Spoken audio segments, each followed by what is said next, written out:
Dobro večer na početku emisije u kojoj je temu i goste odabrao političar Miroslav Parović.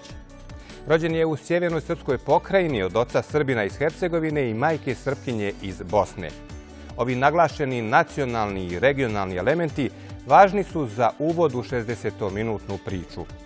Potomak junaka Blagoja Parovića, koji je poginuo u borbi protiv Frankovih fašista, diplomirao je na Fakultetu tehničkih nauka u Novom Sadu sa prosječnom ocjenom 9,82.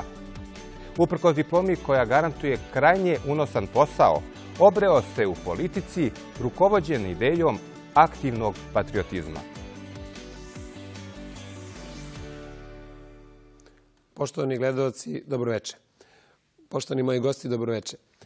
Ono što sam ja večeras odabrao kao temu i što želim da o tome porazgovaramo jeste jedan integralni pogled na srpsko nacionalno i kulturološko pitanje. Jer činjenica je da smo mi kao narod u svojoj prošlosti i daljoj, a i bližoj pokazivali jednu vrstu sposobnosti da nam se matica kao takva kretala u jednom periodu u staroj Srbiji, Nemanjićkoj Srbiji, onda smo imali jedan period u današnjoj Crnoj Gori, pa posle toga u prečanskim krajevima u Vojvodini, pa opet u krajevima kao što je Šumadija, pa danas imamo deo matice u Srbiji i u Beogradu, a drugi pak deo naše matice u Banja Luci u Republici Srpskoj.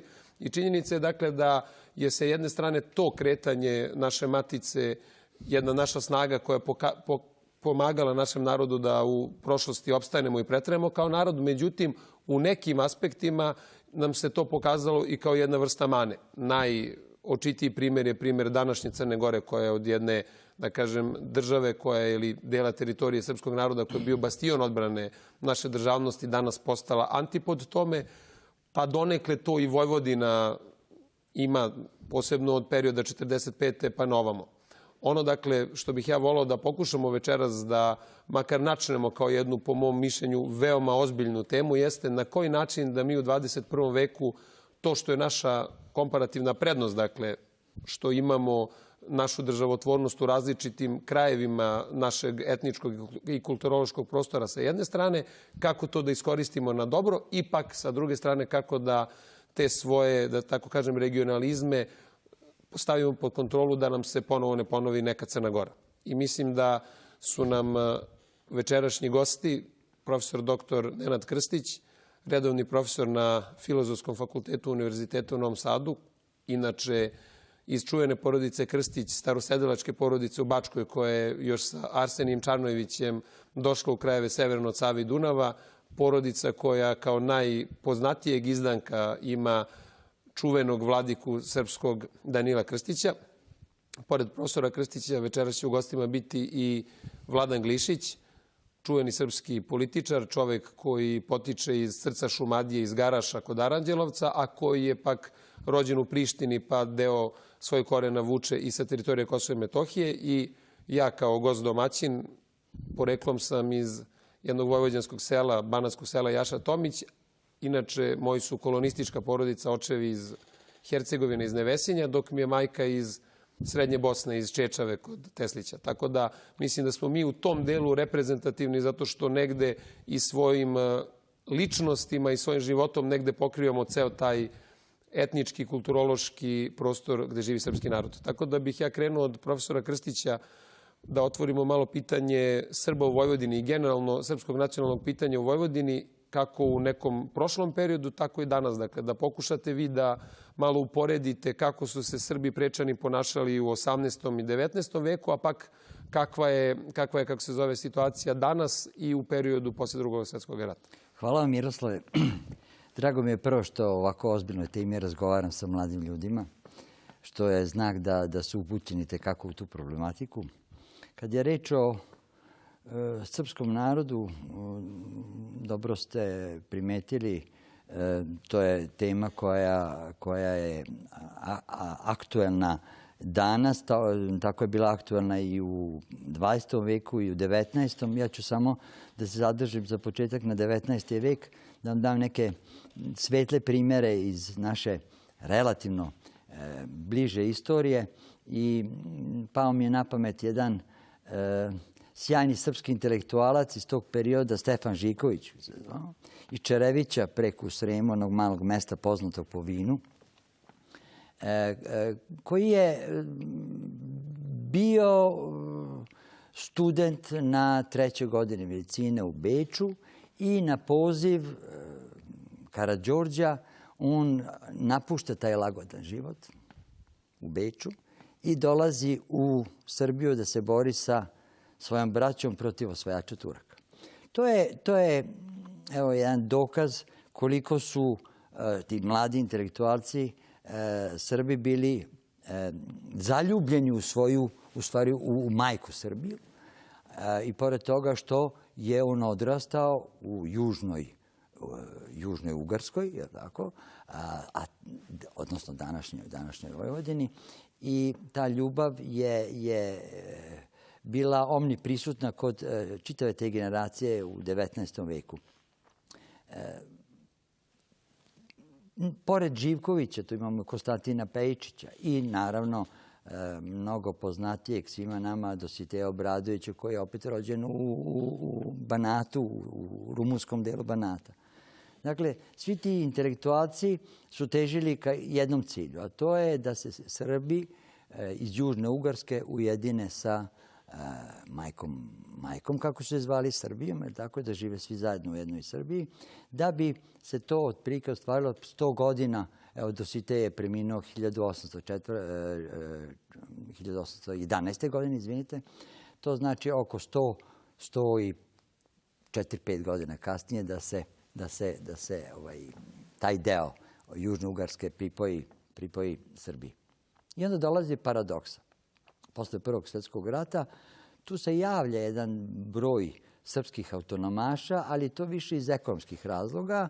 Nisu oni težili ka nekom odvajanju, da bi posle 1945. godine, kada je na čelo te nove Jugoslavije došao Josip Broz Tito i njegovi najbliži saradnici, Srbija postala suštinski, Srbija koja je bila pobednica i u Prvom i Drugom svjetskom ratu, počela da postaje gubitnik.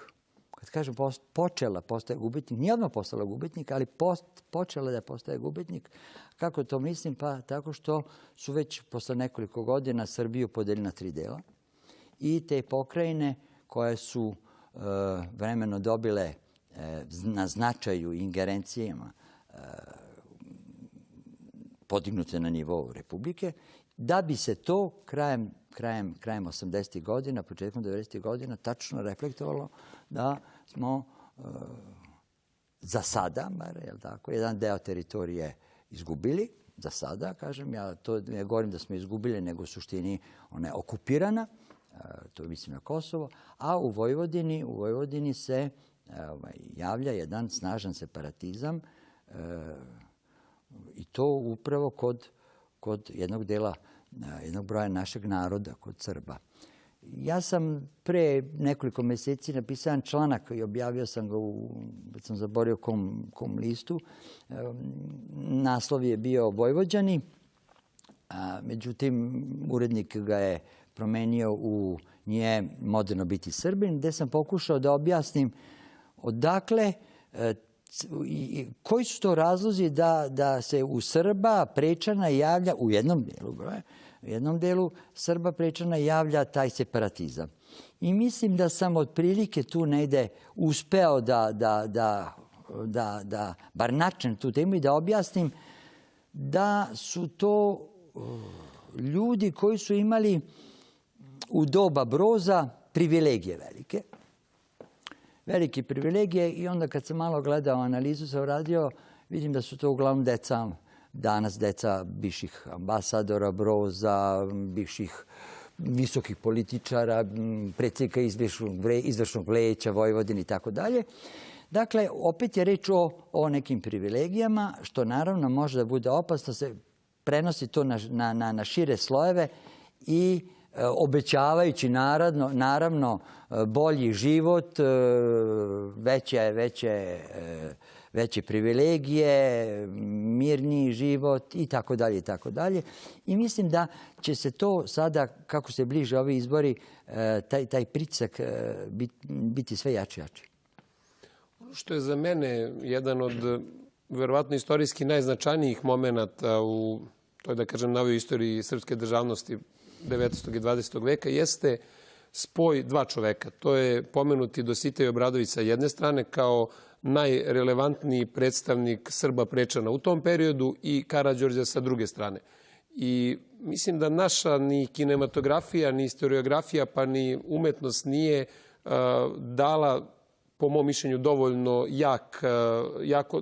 jako nije osvetila taj spoj jednog tada srednjoevropskog čoveka koji je došao sa svim svojim obrazovanjem, sa svim svojim statusom u tadašnjoj modernoj Evropi i susreo se sa tadašnjim hajducima iz ovog šumadijskog dela.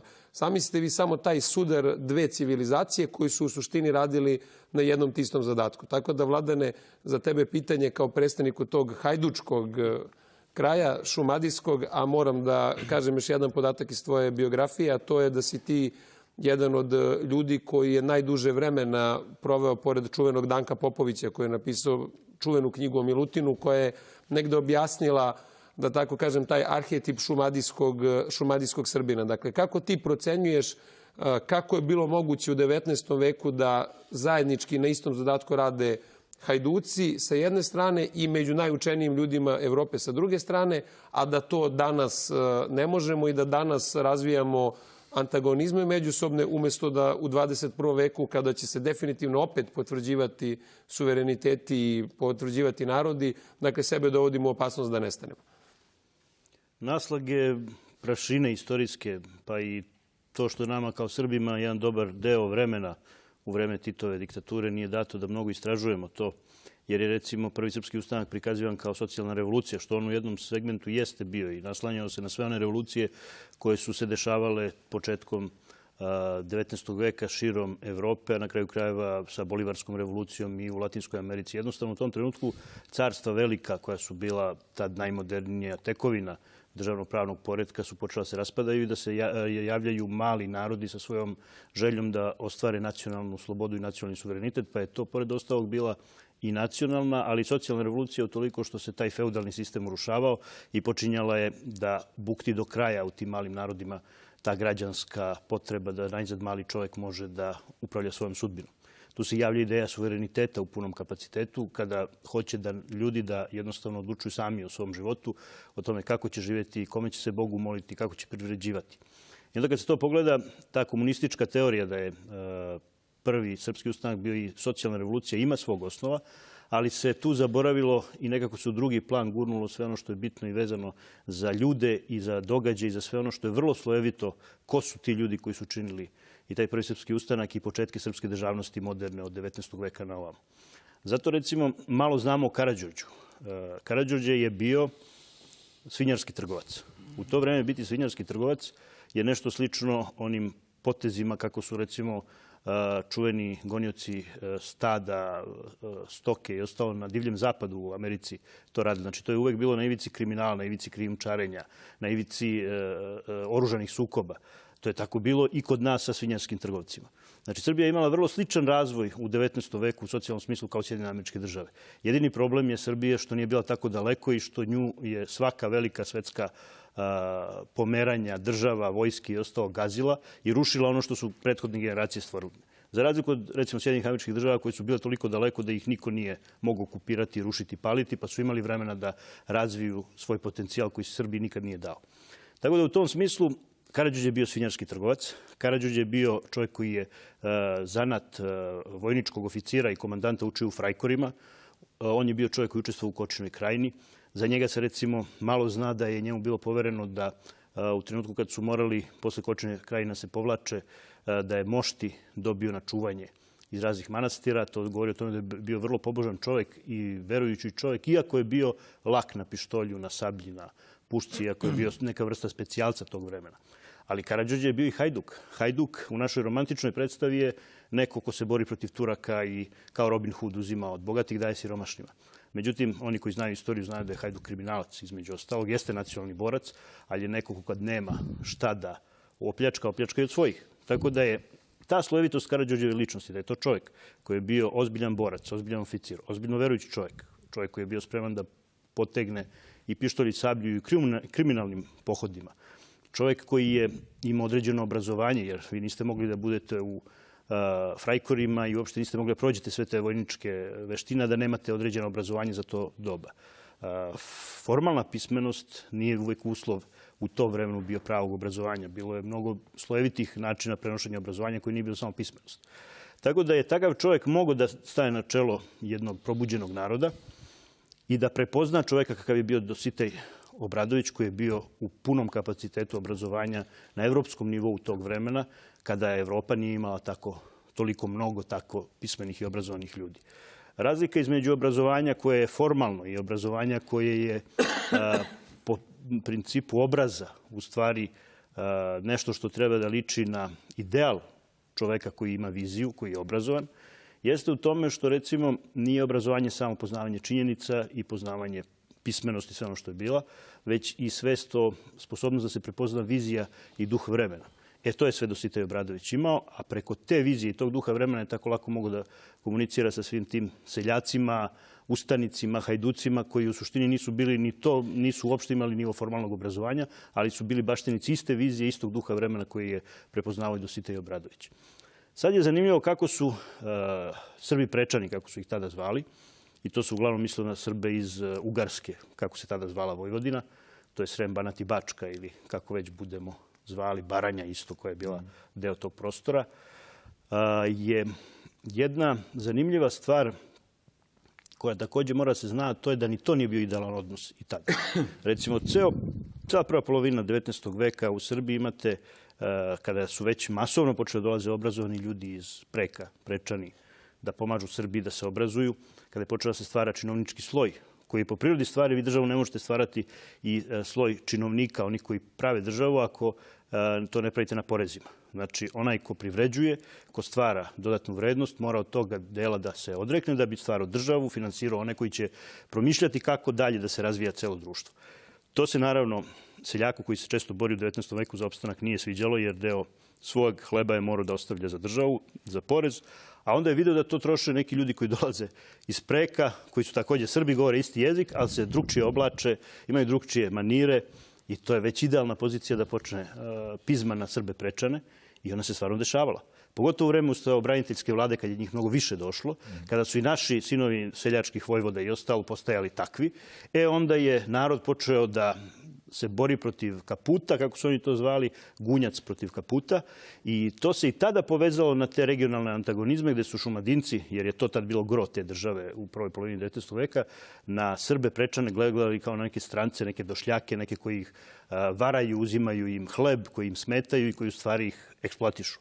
Znači, nije bio to idealan odnos. I tada smo imali neke začetke ovoga što danas imamo, te regionalizme koji su bili. Ali ako mogu da te prekinem, jedan tvoj, da tako kažem, predak iz tvog kraja, Ilija Garašanin čuveni, koji je u tom baš periodu kada se javljaju ti prvi, da tako kažem, ta prva sučeljavanja između Srba Prečana kao nosioca jednog dela državotvorne misli tada i Srba Šumadinaca kao nosioca druge državotvorne misli, on ipak u tom periodu radi načetanije, dakle, kao osnovu novog nacionalnog programa i tada Vojvoda Knićanin učestvuje aktivno u borbama Srba Prečana u revoluciji 1848. godine. Dakle, da bez obzira čak i na tu vrstu, naravno, tog činovničkog obračuna, ali to je, da kažem, može se podvesti pod bitku više za vlast nego li bitku za neko nacionalno raslojavanje. Dakle, nikada nisu prelazili Rubikon da od tih socijalnih sukoba prave nove države. To je slojevito bilo iz prostog razloga što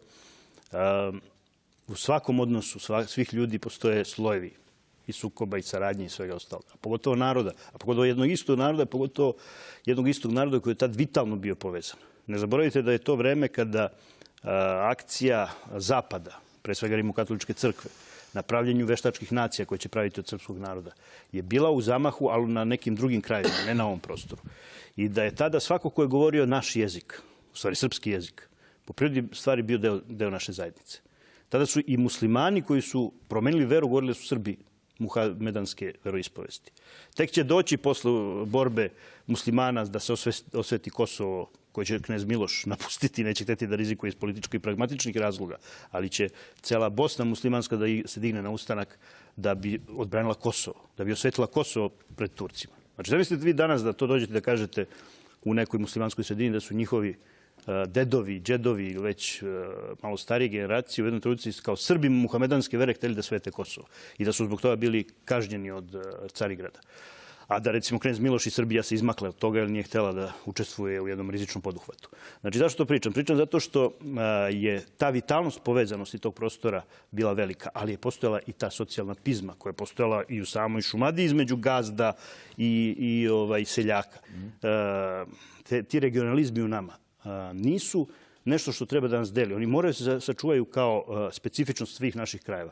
Ali naša povezanost je prirodna. To što mi govorimo isti jezik. Kad govorimo isti jezik, mi ne šaljemo samo racionalnu informaciju jednim drugima. Mi imamo neverbalnu komunikaciju koja je na istom jeziku. To znači nas iste stvari teraju na smeh, na suze, na empatiju. I to kad kažemo, ulazimo u jednu subverzivnu oblast u kojoj će nas neko optužiti da negiramo identitete drugih naroda oko nas, ali to je istina. Na iste fore se smeju i muslimani i Hrvati. Znači, oni pripadaju isto ovom narodu, samo što to neće da kažu. I što im je neko usadio u glavu ideju da su oni neki drugi narod. Zbog vere i zbog svih drugih stvari. Zašto se to desilo? Zato što je ovde već 200 godina neko nas doživljava kao subverzivni element za velike sile i trudi se da ovaj narod, da sve naše prirodne regionalizme postiče na racepanje od srpskog naroda, a ne na ono što se desilo u Nemačkoj. Nemačka ima mnogo veće regionalne razlike. I ona ima i te lendere koji bukvalno su i kao formalno pravno ograničeni. Ona je nastala od gomile država koje su već postojale kao države.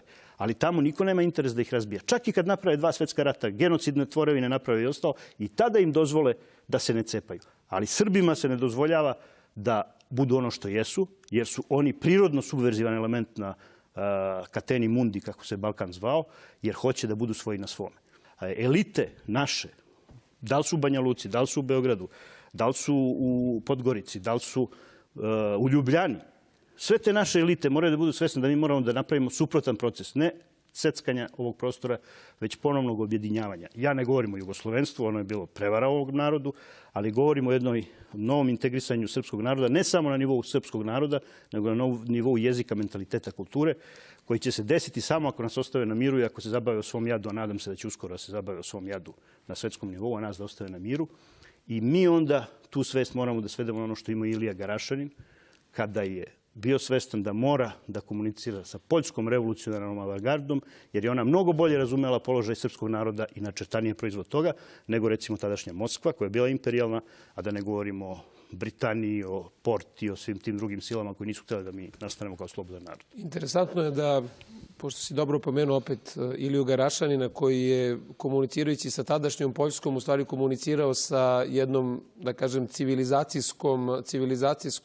hrišćanskom civilizacijskom doktrinom u Evropi, koju i tada kao i danas nosila Poljska, što je vrlo interesantno. Dakle, 200 godina su Poljaci, koje zaista treba posmatrati kao jednu vrstu fenomena, uspeli da zadrže to snažno civilizacijsko evropsko jezgro sa jedne strane i sa druge strane su sačuvali i danas dani u 21. veku izuzetno jak porodični model organizovanog društva, tako da danas Poljaci sve više opet u 21. veku preuzimaju palicu borbe za evropske vrednosti, one suštinske stare evropske vrednosti, nasuprot ovim današnjim nametnutim atlantističkim vrednostima Evrope. Međutim, to sam jednu drugu stvar da pitam profesora Krstića.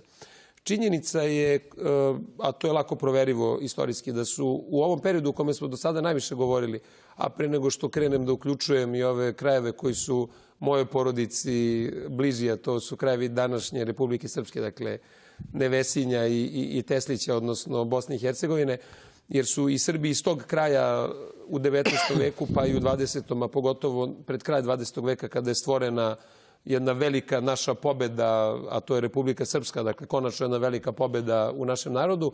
Ali da se vratim samo na još jedno pitanje iz tog 19. veka. Činjenica je da su Srbi tada imali povezanu teritoriju u kulturološkom smislu, pa ako hoćete i u ekonomskom smislu, od Trsta na zapadu pa do Sankt Peterburga i Moskve na istoku. Dakle, vi ste, ako ste bili, na primjer, trgovac iz Garaša, tvog rodnog Garaša, mogli da pošaljete sina u Trst, on je mogao iz Trsta da ode kod naših u Grac, pa od naših u Beč, pa je mogao da ode u Sent Andreju, pa je mogao da ode u Peterburg, pa je mogao da ode u Moskvu. Naravno.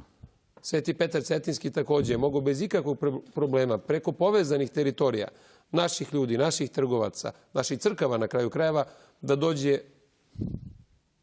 do ruskog cara. Isto je mogao da uradi i Njegoš. Dakle, mi smo tada imali ne samo ovu vrstu vitalnosti vojničke, hajdučke, nego smo imali jednu vrstu ozbiljne organizacione vitalnosti, gde smo na često vrlo neprijateljskim teritorijama uspevali da organizujemo svoje sisteme, praktično potpuno paralelne postojećim sistemima tada veoma uređenih evropskih država. I to smo koristili za ozbiljan razvoj i naše kulture i naše države koju smo stvarali na teritoriji stare Srbije. I na kraju krajeva to smo iskoristili da sačuvamo sve ono što su Nemanjići, pa i naši vladari pre Nemanjići uspeli da izgrade kao jednu ozbiljnu staru civilizaciju, a mi Srbi moramo da to kažemo, a pre svega prvo i osnovno sebi da kažemo da smo mi jedna od najstarijih evropskih civilizacija i da mi danas nije nimalo slučajno što se praktično nalazimo uz Poljake, Ruse i donekle Francuze i Nemce na odbrani onih starih evropskih vrednosti. Na kraju krajeva mi smo ih dominantno i pravili, a ovi narodi kao što su Hrvati i slični njima su u suštini cubok različitih vremena i različitih loših politika koje su vođene. Za vas pitanje, profesore Krstiću, kako vi ocenjujete činjenicu da je u 19. veku, pa gotovo i u jednom delu 20. veka, Trst bio i kulturološki i civilizacijski u dobrom delu i srpski grad i da je tada ta dijaspora veoma dobro uticala na prilike u Srbiji, bila bogata i vodila aktivno računa o, da kažem, ovim krajevima kao što je Šumadija, kao što je Beograd, kao što je Novi Sad naš, a da danas pak imamo razjedinjenost čak i na nivou Novog Sada i Beograda. A kamoli da pričamo sad, ne znam, o nekom Trstu ili St. Andreji. Ja ću se vratiti, malo pre je Vladan spomenuo ponovo Dositeja Obradovića. Pazite, 1793. godine on objavio je svoje Sobranije. I u predgovoru kaže ovako, ja ću ga sad citirati. Ovo delo posvećujem svome narodu, srpskome narodu, od Černe Gore do Smedereva pa sve do Banata. Ma koje vere on bio? Muhamedanske, katoličanske ili pravoslavne. Tu je puno toga rečeno, ono što je Vlada malo pregovorio, to je sad svedeno sve u toj jednoj Dositejevoj rečenici. Dakle, kasnije su te bile podele sve veće i veće i ako je reč o Trstu, tamo smo imali bogate trgovce, ponovo se Dositej, ponovo ga vidim tamo. Tamo je on i u jednom periodu učio francuski jezik, posle bio učitelj francuskog jezika, tamo je bio čuveni Joakim Vujić i tako dalje, tako dalje. Vidite, mi smo tada težili ka stvaranju jedne države. I kad smo je stvorili, mi to izgleda, to je neka naša, kao neka kletva, da kada stvorimo u ratu, posle toga u miru počinjemo da gubimo dok ne izgubimo. Sreću još nismo izgubili. Tako da danas, što kažete, Novi Sad na relaciji Novi Sad-Beograd, već ima tu varnica, s vreme one su jače, neki put manje. Nadam se da ćemo ih uspeti da izbrišemo, da ih ne postoje uopšte. Ali s druge strane, ja vidim jednu svetlu tačku, baš u ovom periodu koji od 90. godina na ovamo, koji nije baš bio toliko naklonjen istorijski gledano srpskom narodu, a to je stvaranje Republike Srpske. Republika Srpska je sjajna tvorevina. To bi trebalo onda da se vratimo malo i na taj period, i da zaista sa ove distance kažemo nas 2016. godine da ipak nije toliko zla naneo srpskom narodu Slobodan Milošević kako se pričalo. Jer je on, ja sam tu duboko uveren, jedan od najzaslužnijih ljudi što je Republika Srpska stvorena. U takvim okolnostima, kada Srbija nije imala jačeg saveznika, kada je Rusija bila slaba, na kolenima. Dakle, ja sam optimista i nadam se da malo pre ste spominjali elite. Znate, elita je kao reč sama problematična.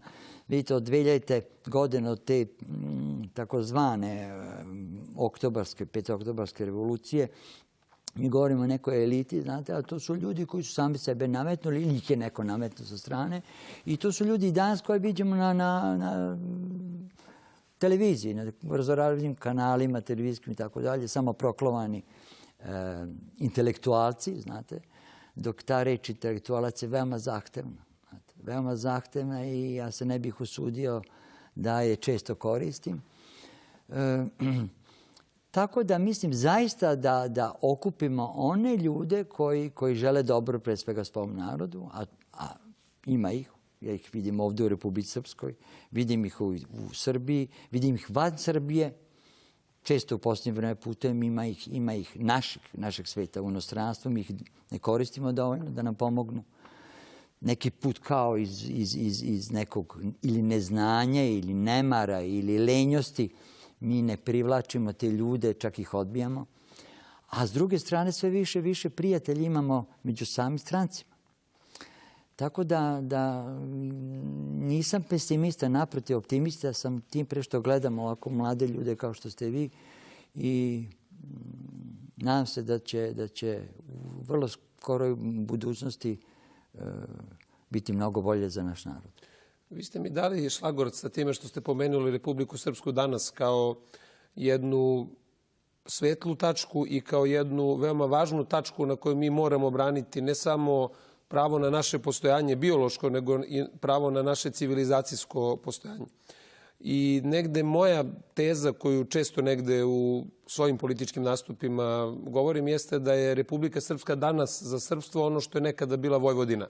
Odnosno što su nekada bili prečanski krajevi. Dakle, na de facto ne baš potpuno prijateljskoj teritoriji, a ovaj okvir Bosne i Hercegovine nametnute posle rata 90. godina je definitivno ne baš okvir koji odgovara nama kao narodu. Dakle, nametnut nam je, kao što je i Ugarska ondašnja, odnosno Austro-Ugarska bila nametnuta, pa smo mi imali sistem Srema, Baranje, Bačke i Banata, odnosno tog vojvodstva srpskog posle revolucije 1848. Dakle, i na taj način uticali na globalne tada srpske prilike. Druga stvar koju sam teo da pomenem, a rekli ste da je negde Slobodan Milošević, odnosno tada zvanična Srbija, pomogla veoma i bila garant nastanka i na kraju krajeva i današnjeg opstanka Republike Srpske. Ja bih rekao da je to jedna vrsta, a to ću tebe, Vladane, zamoliti da ili potvrdiš ili demantuješ, vraćanje duga za ono što su ondašnji Srbi, bez obzira na veru, uradili kroz revoluciju koja je podignuta u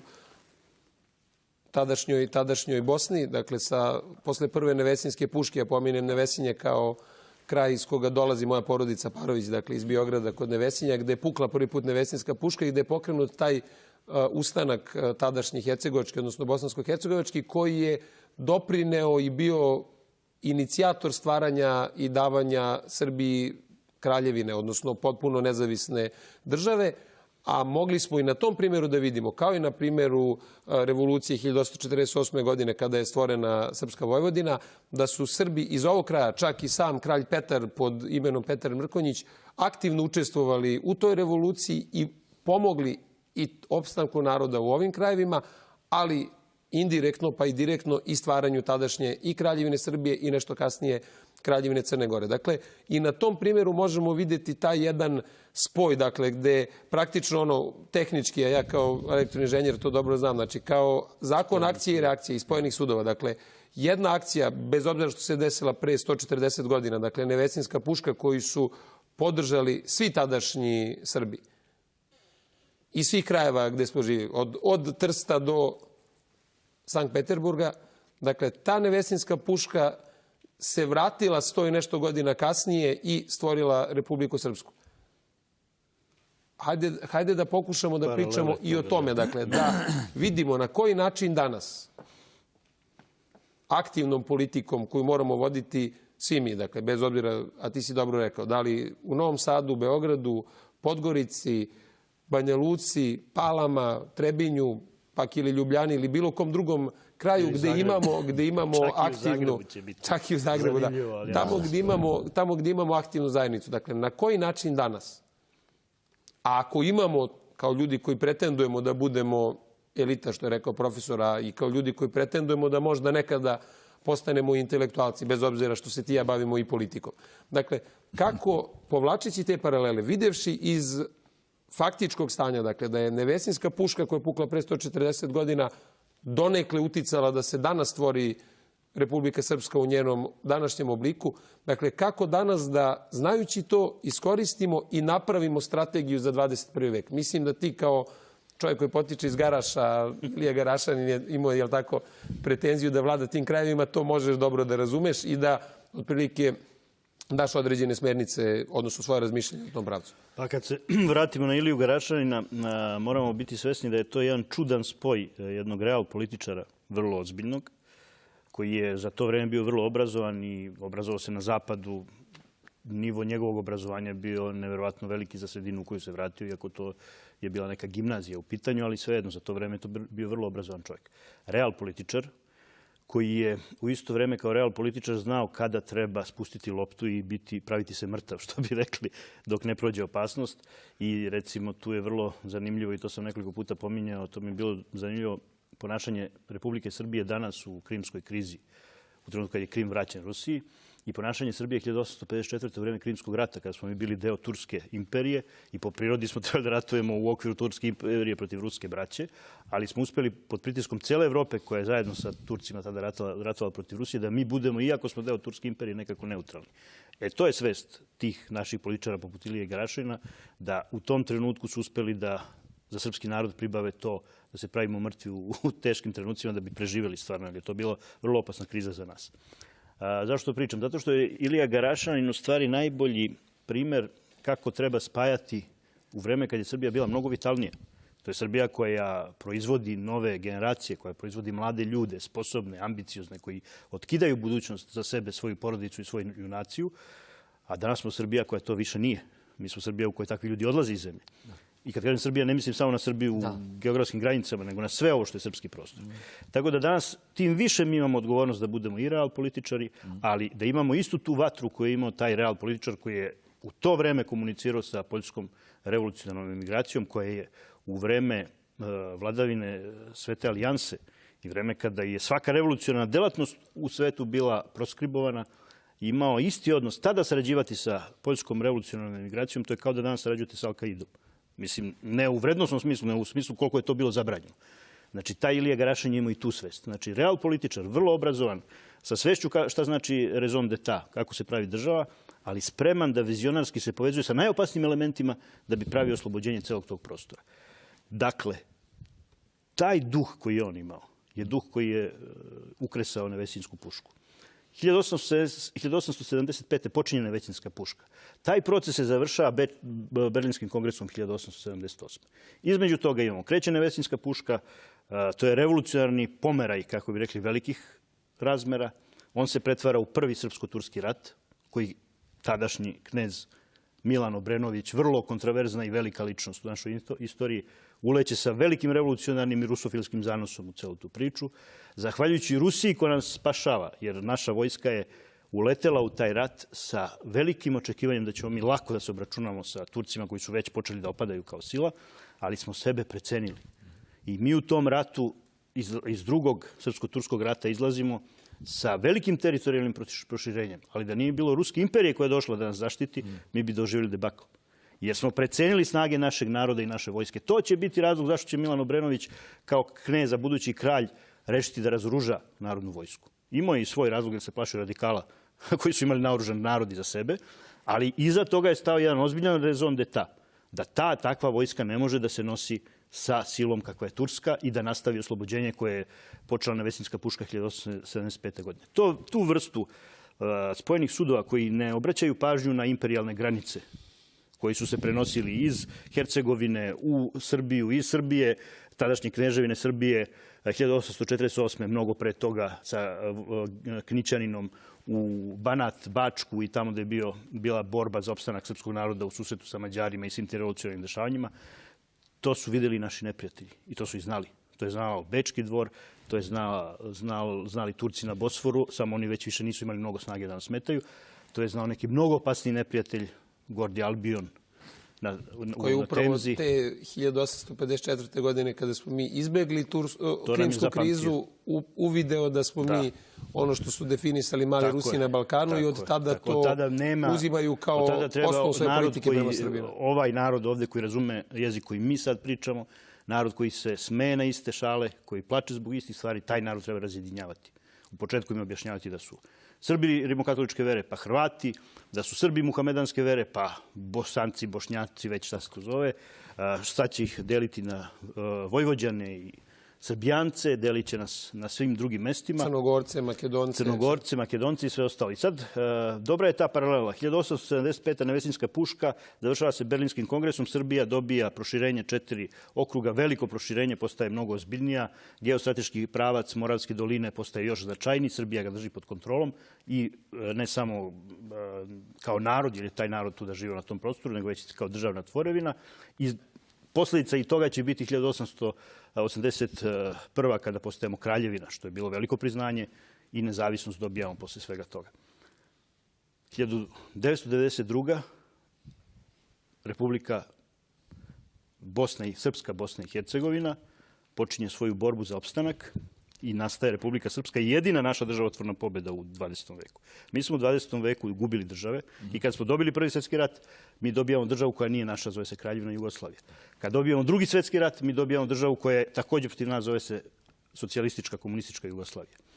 Mi gubimo, jedina država koju smo stvorili je Republika Srpska. Ja se nadam da je taj proces Republike Srpske jednako početak nečega kao što je bila Nevesinjska puška i da će se preliti u Srbiju i da će u Srbiji vratiti nivo suvereniteta koji smo mi posljednji put imali za vreme Slobodana Miloševića. Od petooktobarske revolucije 2000. mi više taj suverenitet nemamo. I nadam se da ćemo mi sad kao narod koji je svestan naše biološke tankoće, na pametne načine, bez sukobljavanja, pogotovo bez paljenja vatri u našim dvorištima povodom raznih izbora, rušenja ovog diktatora ili onog diktatora, kako opozicija kaže, da nećemo više da se pecamo na 27. martovski scenario, da nećemo da se pecamo na petooktobarski 2000. scenario, već da ćemo biti odgovorni i u vlasti i u opoziciji, da sve procese radimo kroz institucije i da nađemo načina kako da kada menjamo vlast ne rušimo državu.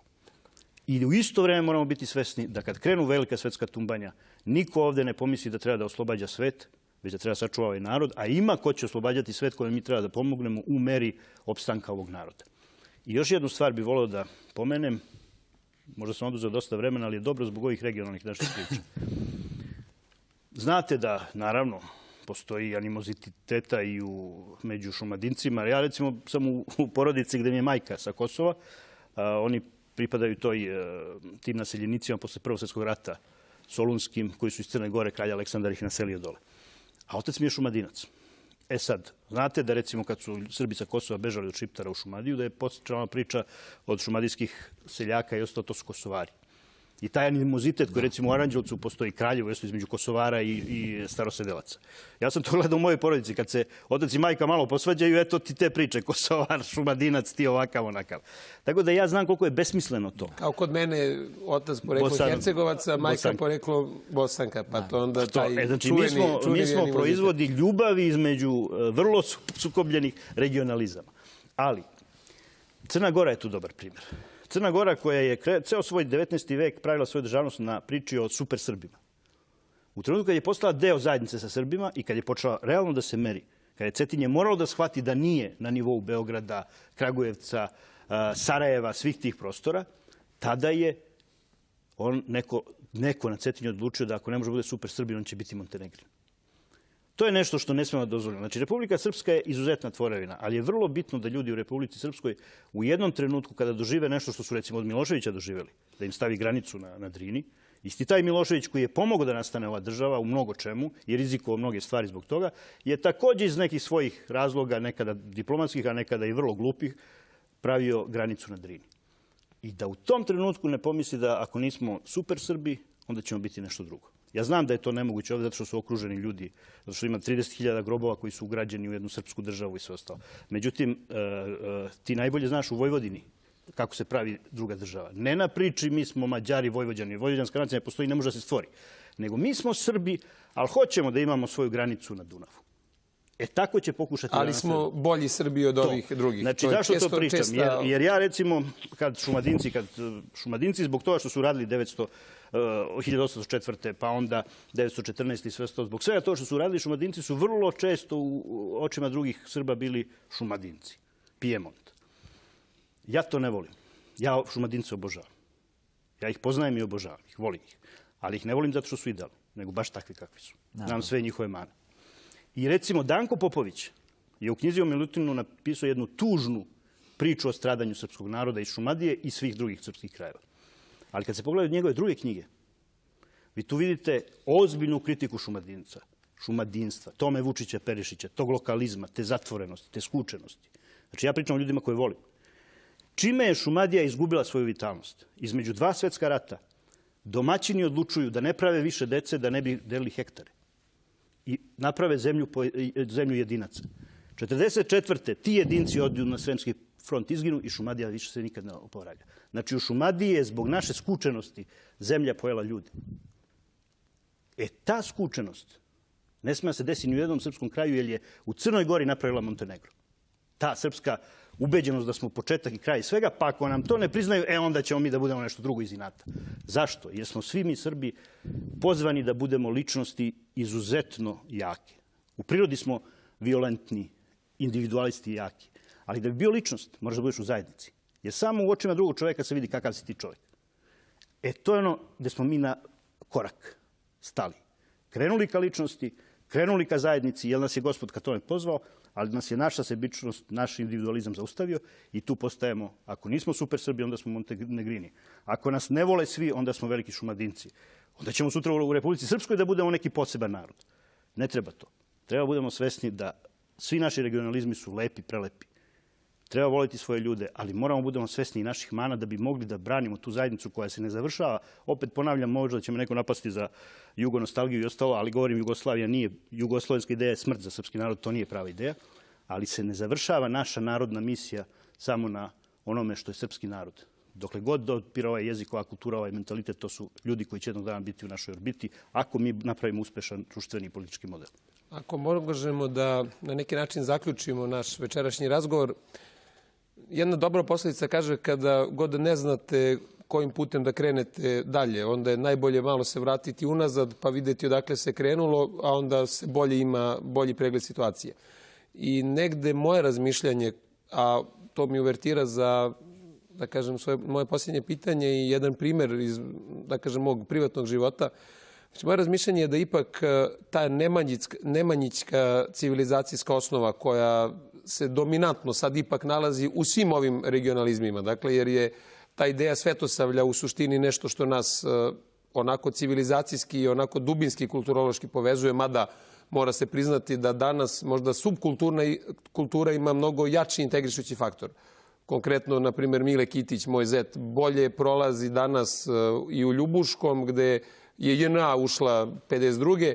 Otprilike nikad Ustaše nisu istarale, i u Garašima i na svim drugim krajima. Dakle, čak i subkultura danas može, i subkultura dovoljno dobro pokazuje u stvari gde su granice tog nekog našeg etničkog prostora. Međutim, ta suštinska, dubinska stvar, to je ona stvar koja brani Siriju danas od NATO pakta. Dakle, to što imaju najstariji živi grad, Damask, to njih brani mnogo više od snage oružja, bilo njihovog, bilo kako se zove, ruskog, kojim je sada priteklo pomoć. Dakle, civilizacija najbolje se brani od svih tih, kako se zove, svih tih stvari koje je narušavaju. Ono, dakle, što bi bila moja posljednja teza, a navešću jedan lični primjer i zašto to i govorim, vratiti se nemanjićkoj osnovi. Dakle, vratiti se to jednoj ideji Stefana Nemanje kao oca i rodonačelnika Loze i njegovog sina, Rastka Nemanjića, a kasnije njegovog duhovnog oca Svetoga Save. Dakle, ta jedna ideja koju se nadam da će naš zajednički prijatelj đakon Nenad Ilić uspeti da pretoči u jedan ozbiljan film koji bi mogao da bude državotvorna politika za 21. vek. Dakle, ta ideja da su biološki otac i sin, a praktično otac i sin i države i nacije i crkve, i kasnije duhovni, gde su promenili svoja, to može da nam bude jedna dobra osnova.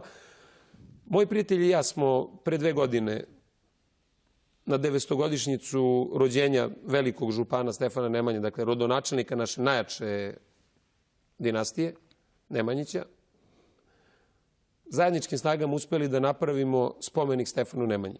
I kroz sudbinu toga spomenika ja mislim da danas možemo dobro prikazati i sudbinu i to gde se danas nalazi najviše te neke nacionalne i državotvorne vatre. Dakle, mi smo spomenik napravili iz sopstvenih sredstava, sopstvenog entuzijazma i pokušali smo da ga postavimo u Srbiji. I nismo uspeli. Nismo uspeli ni u Novom Sadu, ni u Beogradu. Bilo je jako puno izgovora raznoraznih. Uglavnom sve se završavalo da ne može. Pokušali smo onda da ga postavimo u Podgorici. Jer je imalo smisla. Rođen je Stefan Nemanja upravo tamo, dakle, na praktično gde je današnja Podgorica, na toj negde teritoriji je njegovo rođenje. Nismo uspeli ni tamo. Dakle, praktično u 3 najdominantnija kraja te srpske državotvorne ideje, Crnoj Gori, današnjoj, odnosno nekadašnjoj Njegoševoj Crnoj Gori, nismo uspeli. Nismo uspeli u tvojoj šumadijskoj Srbiji i nismo uspeli u profesorovoj Prečanskoj Vojvodini, Srpskoj Vojvodini. Igrom čudnog spleta okolnosti uspeli smo da dođemo do ljudi u Banja Luci. Što bi rekli, nije kome je namenjeno, nego kome je suđeno. Bog je tako namestio i uspeli smo da taj spomenik postavimo u centru Banja Luke. Paradoksalno, iako Stefan Nemanja sam po sebi nije imao veze sa tim krajevima, on danas kao jedini spomenik Stefanu Nemanji igde izgrađen u srpstvu stoji u centru Banja Luke. I imao sam tu sreću, odnosno imao sam 2 sreće da spomenik u delovima koji je, evo ja ću reći gledalcima, švercovan preko granice, jer nije mogao da bude prenesen na legalne načine. Bukvalno švercovan preko granice i čekali smo da se izmeni carinska postava, dakle da muslimani koji su bili u jednoj se zamene, dakle, posle ponoći da dođu Srbi da bi ga preneli i koridorom kojim smo i mi došli danas u emisiju, dakle, dođe do Banja Luke. Taj spomenik je... Stefan Nemanja se krijumčario. Krijumčario preko granice. Preko granice. Uskočki, hajdučki prešao preko granice, a stajao je u kamionu ispred restorana gde sam slavio tada rođenje svoje ćerke Jelenke. Dakle, to je meni onako bila jedna velika prva stvar koja me onako podigla duhovno, a druga stvar što sam imao priliku da govorim na otvaranju. Moja misao na otvaranju je bila da je to ipak suštinski kamen temeljac jedne nove nacionalne politike u 21. veku i da ljudi ovde koji žive, dakle, ne samo u Banja Luci, u celoj Republici Srpskoj, dakle, od Nevesinja, Trebinja, Bijeljine, Brčkog do Banja Luke i svih drugih krajeva gde je Republika Srpska se danas proteže. Dakle, da je ona suštinski zaslužila da novi početak, a čini mi se da živimo u vremenu predefinisanja i naroda i država, pa ako hoćete i Evrope kao takve. Dakle, Banja Luka je danas negde i simbolički, a Bog je tako namestio, obeležena kao mesto odakle treba da krene jedna nova, drugačija državotvorna i kulturološka politika. Da li se saglašavate sa mnom da na temeljima nemanjičke politike i sa jedne strane i na temelju te borbe koju su Srbi ovde 90. godina vodili, mi trebamo da gradimo to neko novo načetanje za 21. vek i ako biste mogli u 2 ili 3 rečenice da kažete svako od vas šta je po vama ključna stvar koju mi kao narod u tom novom načetanju koje trebamo napraviti, trebamo da uradimo u 21. veku? Evo, nije slučajno što ste uspeli da ovde podignete spomenik, jer je Banja Luka, odnosno Republika Srpska, simbol otpora prema tom mundializmu, prema atlantistima. Najjači otpor je ovde. Složit će se, u Podgorici ga nema. I prema džihadu, ne treba zaboraviti. Prvi džihad u Evropi je bio ovde. Naravno.